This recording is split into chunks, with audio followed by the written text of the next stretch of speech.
Okay, welcome back to Unit 6. This is lesson number 3. We're going to be factoring using a new method called the difference of squares. Again, factoring is the opposite of expanding. Our first form of factoring that we did was called greatest common factor.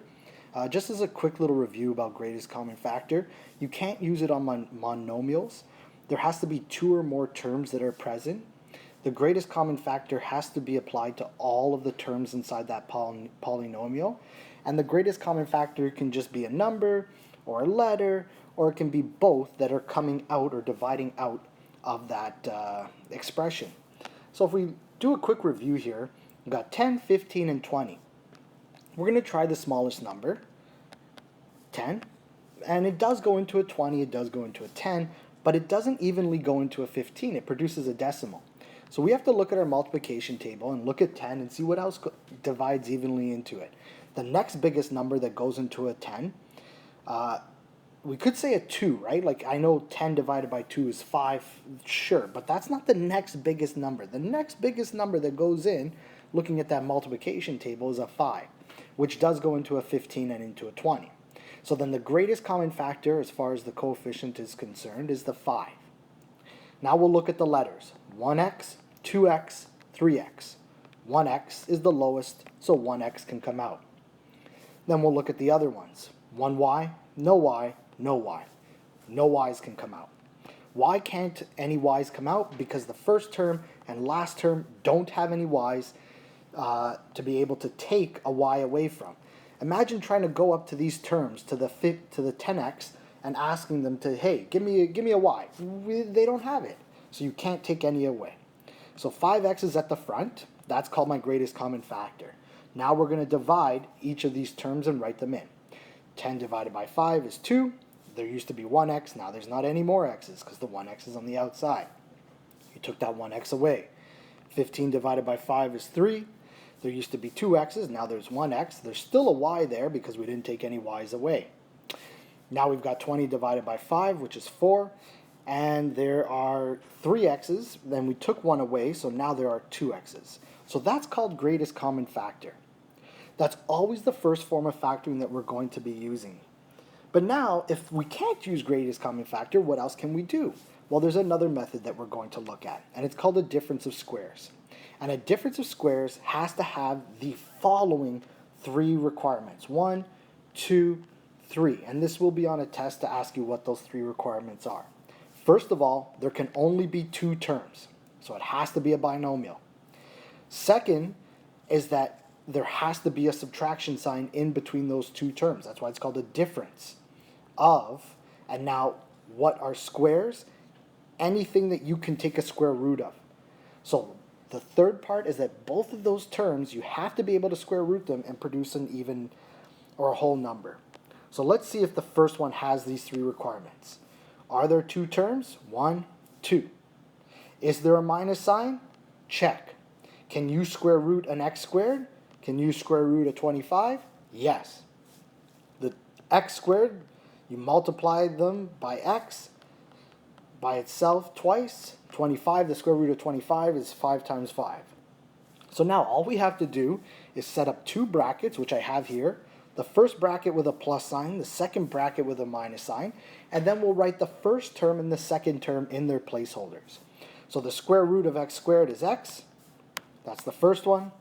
The square root of 25, the second term, is 5. We're done.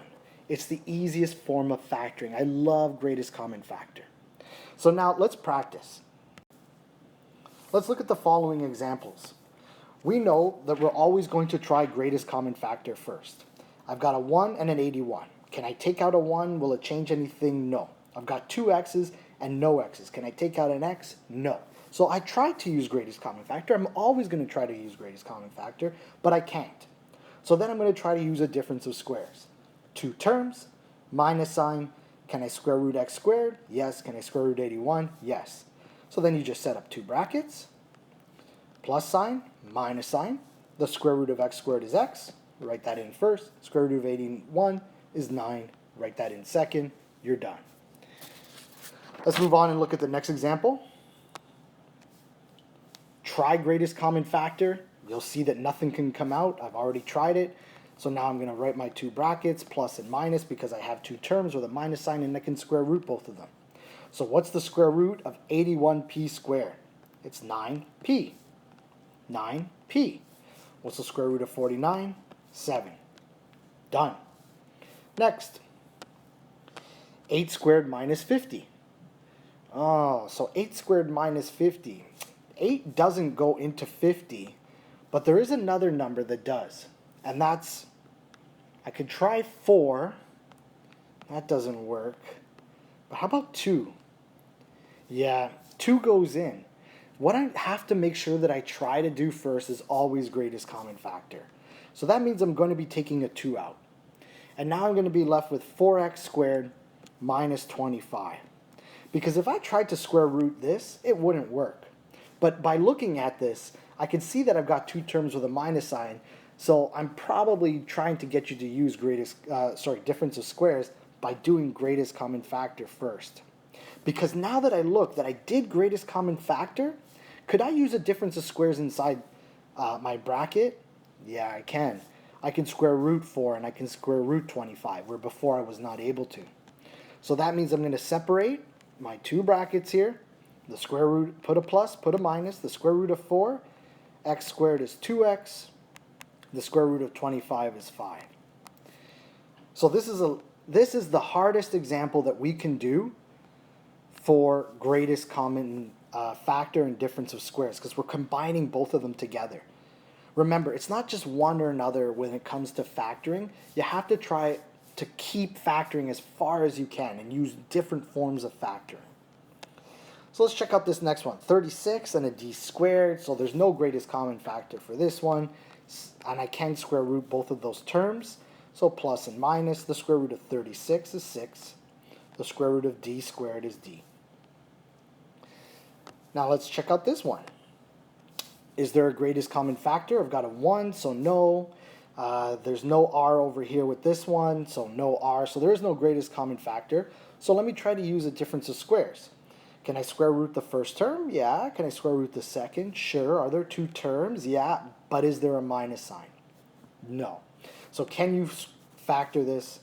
No. It's not factorable. When you see something like this on a test, the easiest way to tell that it's not factorable is that it'll be worth 1 mark for you to write not factorable. Let's check out this next one. 27 minus 48. Can I square root these? No. So that's telling me something if I can't square root it. It's not that it's not factorable. It's that I have to try greatest common factor first. So let me see. Can I put a 27 into a 48? No. I tried it. 48 divided by 27 gives me a decimal. So what else goes into 27? Look at your multiplication table. Well, the next number that I can think of here that'll go into a 48 is a 3. And it does. So I'm going to take out that 3, and I can't take out any h's because the 48 doesn't have any. And ultimately what I'm going to be left with, 27 divided by 3 is 9. H squared minus 48 divided by 3 is 16. See, now I'm looking inside my bracket, and can I square root these two terms? Yeah. So that's what I was supposed to do, because now I can put my difference of squares in with my plus and my minus, and then write in the first term the square root of 9h squared, which is 3h, and I can write the square root of 16, which is 4, where before I couldn't do it. Let's look at the next few here. Greatest common factor can't be done. So I'll set up my brackets with plus and minus. The square root of w squared is w. The square root of 100 is 10. Nice and easy. Let's try out this next one here. Got two terms, got a minus sign. Can I use any greatest common factor? No. Can I square root t squared? Sure. Can I square root 17 and it produce a nice even whole number? No. So is this factorable? No, not factorable. Okay, we got one more example to do here. Let's try it out. 25 minus 9x squared. Let me see. Can I take anything out? No. So I'm going to try to do, and I could try it. Like, honestly, guys, you should be trying greatest common factor. So if you can't see it right away, then try. So what goes into a 9 where the 9 is the lowest, so 9. What else goes into a 9? A 3. Does it go into a 25? No. That's it. So now you've tried greatest common factor, right? So now I'm going to move on and try difference of squares. Square root, yep. Minus sign, yep. Two terms, yep. So I'm going to put my plus and minus. The square root of 25 is 5. I'll write that in twice for the first placeholder. And then the square root of 9x squared is 3x.